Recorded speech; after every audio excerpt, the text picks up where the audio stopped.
નમસ્કાર મિત્રો, હું છું જયેશ હિરપરા. કૃષિ મિત્ર ચેનલમાં આપનું હાર્દિક સ્વાગત છે. આજે આપણી સાથે જોડાયેલા છે કે હવામાન શાસ્ત્રી એવા આમ તો ઓળખાણ ના આપવી પડે પણ બધા ઓળખો જ છો કે પરેશભાઈ ગોસ્વામી. તો આપણે આજે એમની સાથે ચર્ચા કરવાની છે કે આપણે આ 2026નું વર્ષ કેવું રહેશે, ક્યારે વાવણી થશે. આજે આમ જોઈએ તો કે સોમવાર 22 તારીખ થઈ ગઈ છે. છૂટાછવાયા 3-4 દિવસથી ઝાપટા ઝૂપટી થાય છે. અમુક જગ્યાએ વાવણી લાયક પરેશભાઈ વરસાદ છે અને હજી ઘણી જગ્યાએ ખેડૂતોને ચિંતા છે કે આમાં વાવણી થશે કે નહીં થાય, વર્ષ કેવું થશે. કેમ કે બધાના મતાંતર બહુ બધા છે. આમ નબળું થશે, આમ જોઈએ તો એવું છે કે 40-42 ઇંચ ટોટલ વરસાદ થશે, 92% થશે. જો આપણે ગુજરાતમાં સૌરાષ્ટ્રમાં ખાસ કરીને 35-40 ઇંચ વરસાદ અલગ અલગ રીતે થઈ જાય તો એમાં કઈ વાંધો આવતો નથી. 92% એટલે આમ ગણો તો કે ચોમાસું અને શિયાળું લગભગ એરિયામાં વાવેતર થઈ શકે, ઉનાળો ન થઈ શકે. તો એ જણાવવું તો કે વાવણીની સંપૂર્ણ આપણે ગુજરાતમાં ક્યારે થશે? જયેશભાઈ, આમ જોવા જઈએ તો આપણે જે વાર્ષિક કાર્યક્રમ પણ મૂકેલા છે અને વારંવાર અમે એક વાત કહેતા આવ્યા છે કે આ વર્ષનો જે વરસાદ છે એ 3 તબક્કામાં છે. ત્રણેય તબક્કામાં જેમ એ એક પછી એક સ્ટેપ આગળ વધતું જશે એમ એ વરસાદની તીવ્રતા અને વરસાદના વિસ્તાર છે વધતા જશે. પ્રથમ જે રાઉન્ડ છે એ આપણે આવ્યો હતો લગભગ 16 થી 18, 19 જૂન, બરાબર છે ને. એમાં અનેક જગ્યાએ, દાખલા તરીકે મહીસાગર જિલ્લો હોય, બોટાદ જિલ્લો હોય, બીજા પણ દક્ષિણ ગુજરાતના અમુક વિસ્તાર છે, સૌરાષ્ટ્રના બીજા વિસ્તાર, ઘણી જગ્યાએ આમાં વાવણી લાયક વરસાદ પણ થયા છે. તો ઘણી જગ્યાએ એકદમ હળવા સામાન્ય ઝાપટા થયા છે જેમાં વાવણી ન થાય, ઓછા વરસાદ. એટલે એ મિક્સ પ્રતિસાદ રહ્યો અને એ જ આપણું એક અનુમાન હતું કે આમાં બધા જ વાવણીનો લાભ આ રાઉન્ડમાં નહીં મળે. એ પ્રમાણે થયું છે. હવે બીજો રાઉન્ડ છે આજથી છે, એટલે કે આજે 22 જૂનથી લઈ અને 25 જૂન આ જે સમયગાળો છે આમાં પણ સૌરાષ્ટ્ર, દક્ષિણ ગુજરાત હોય, મધ્ય ગુજરાત હોય, ઘણા વિસ્તારને સારા વરસાદ, વાવણી લાયક વરસાદ આવો લાભ મળવાનો છે. ત્રીજો રાઉન્ડ આવવાનો છે એ 28 જૂનથી લઈ અને 3 જુલાઈ એમાં આવવાનો છે. એટલે સ્વાભાવિક રીતે એક વાત છે કે 3 તબક્કામાં ચોમાસું આગળ વધે, ઓલ ઓવર ગુજરાતને કવર કરે.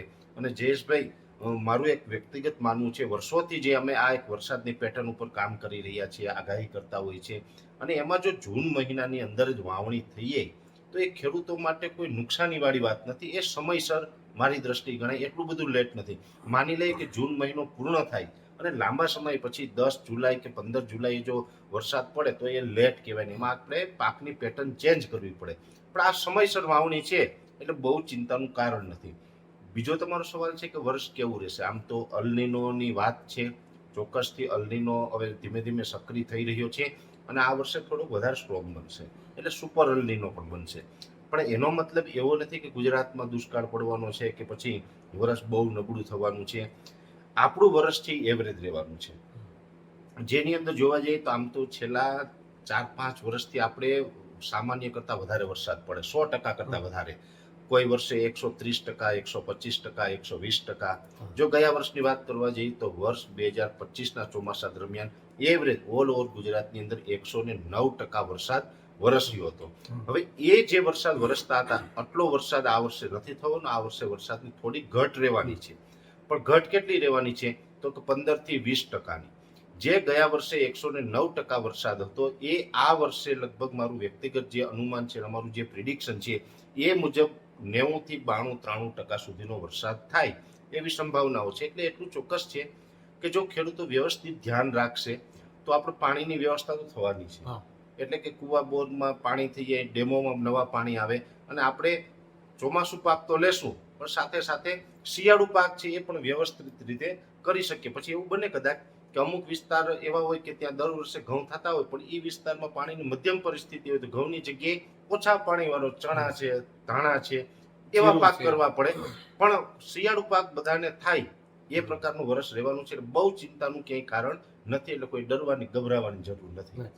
ઘણા ખેડૂતો પૂછતા હોય પરેશભાઈ કે ભાઈ જે લાંબી મુદતની મગફળી છે, જેમ કે 20 નંબર છે, 22 નંબર છે, 28 નંબર છે, 32 નંબર, કે જે 130 દિવસ 40 દિવસ લે છે, એટલે હું મારી રીતે એમ ભલામણ કરતો હોય કે ભાઈ આ મગફળી છે એને 30 જૂન સુધી વાવવામાં કોઈ મોડું નથી.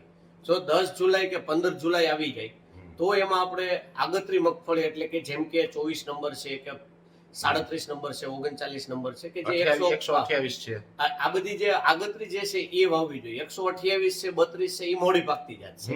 એટલે એનું વાવેતર જો અત્યારે થઈ ગયું હોય, પાણીની સગવડતા હોય, ઘણો બધો વિસ્તાર એવો છે, આપણે જોતા હોય અલગ અલગ માધ્યમમાં, ફેસબુકમાં જોતા હોય કે ખેડૂતના ફોટા આવતા હોય, બરોબર. એમાં પણ અત્યારે જોઈએ તો કે આપણને મગફળી 10, 15, 20 દિવસની થઈ ગયું એવું બતાવે. બીજું પરેશભાઈ, એ પણ એક મારે જણાવવું છે કે મગફળીમાં ઘણા બધા ખેડૂતોને એવું છે કે ઓરવીન વાવી છે, ઉગી ગયા પછી પણ પિયત આપે છે. પિયત આપે છે એટલે પીળી પડી જાય છે, અને એ પીળી પડેલી પછી ગમે એ આપણે ફેરસ છટાઈ, કોઈ વર્ધક છટાઈ, લીંબુના ફૂલ છટાઈ, હીરાકસી છટાઈ, તેમાં રિઝલ્ટ મળતું નથી. એટલે એક વિનંતી એ છે ખેડૂત મિત્રોને કે મગફળીને 2 વાર ઓરવી અને વાવ્યા પછી પિયત આપવાનું જ નથી, બરોબર.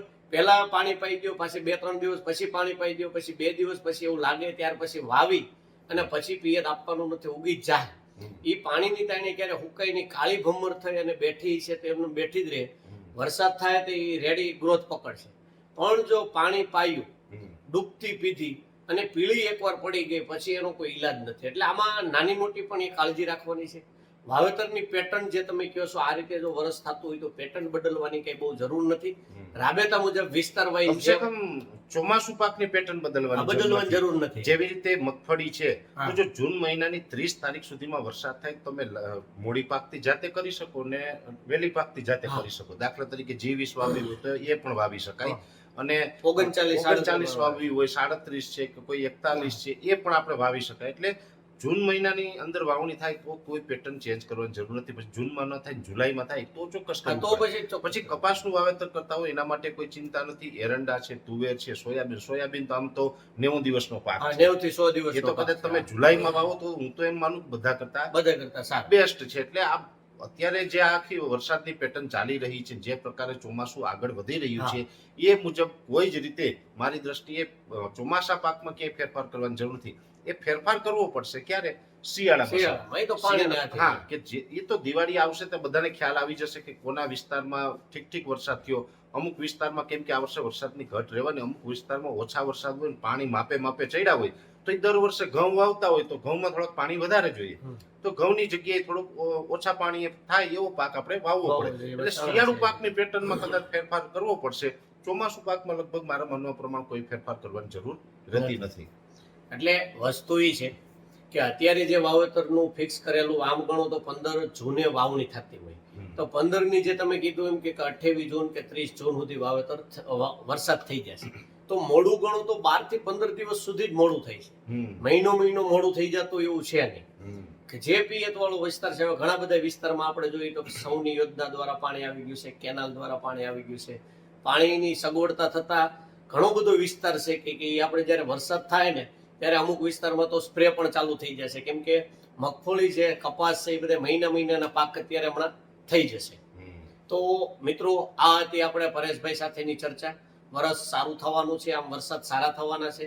જે ગયા વર્ષ કરતા થોડોક વરસાદ ઓછો થશે, પણ જે એવી અફવાઓ છે કે એના કરતા કે નબળું થશે, દુષ્કાળ થશે, એવી કોઈ પરિસ્થિતિ છે નહીં. ટાઈમ ટુ ટાઈમ આગતરા વરસાદ ઓછા છે, પાછતરા વધારે વરસાદ છે, આવી બધી પરિસ્થિતિ પરેશભાઈ છે. બિલકુલ. એટલે આમાં ક્યાંય ડરવાનું નથી. આમ તો જે ઘટ પડવાની છે વરસાદની, જેમાં 15-20% કહીએ છીએ, એ ઘટ આ જૂન અને જુલાઈમાં જ છે. એટલે આ બધા મિત્રોને એમ થતું હશે કે ભાઈ અત્યારથી આ નબળું છે, આગળ જતા શું થશે? પણ આગળ જતા સારું જ થશે. સપ્ટેમ્બર ઓક્ટોબરમાં સારું થઈ 15 ઓગસ્ટ પછીથી જે સેશન હશે ને સાહેબ વરસાદનું, એ આખા વર્ષનું ચિત્ર બદલશે. એટલે તમને જે જૂન જુલાઈની અંદર થોડીક પરેશાની લાગશે, પણ એનાથી અત્યારે બહુ કાંઈ ઉતાવળ કરવાની, ડરવાની જરૂર નથી. એ 15 ઓગસ્ટ પછી સપ્ટેમ્બર મહિનો છે, ઓક્ટોબરના પહેલા વીકમાં પણ વરસાદ છે એ સારો થવાનું છે. એટલે એ વર્ષ છે એ 92-93% સુધીનું પહોંચી જશે. એટલે અત્યારથી કોઈ બહુ ક્યાંય ગભરાવાની જરૂર નથી. અલનીનો ચોક્કસથી સક્રિય થઈ રહ્યો છે, મજબૂત થવાનો છે.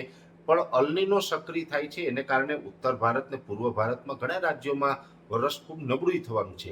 પણ આપણે અરબ સાગરના કાંઠે આવેલા રાજ્યો છે એને આઈઓડી એટલે કે ઇન્ડિયન ઓશન ડિપોલ છે એનો લાભ મળશે. એ આઈઓડી છે પોઝિટિવ રહેવાની શક્યતા છે.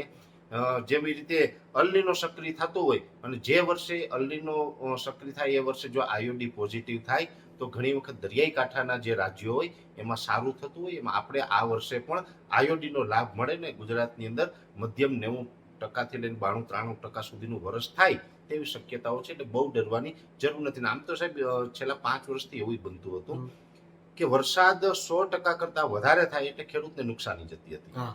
છેલ્લે પાથરા પલળી જાય, પછી સોયાબીન હોય, મગફળી હોય, આ બધું નુકસાની થતી હતી. એટલે હું તો એવું માનું છું કે માપે વરસાદ થાય તો જ આપણે ખેડૂતોને ખેતી પાકમાં ઉત્પાદન લેવામાં આર્થિક રીતે ફાયદો થાય. પછી ઓવર વરસાદ થાય એ પણ નકામું છે. રોગ જીવાતનું પ્રમાણ બહુ વધી જાય. ઓછા પણ નહીં, બહુ વધારે પણ નહીં, માપે વરસાદ થાય એ જ આપણા માટે ફાયદો રહે.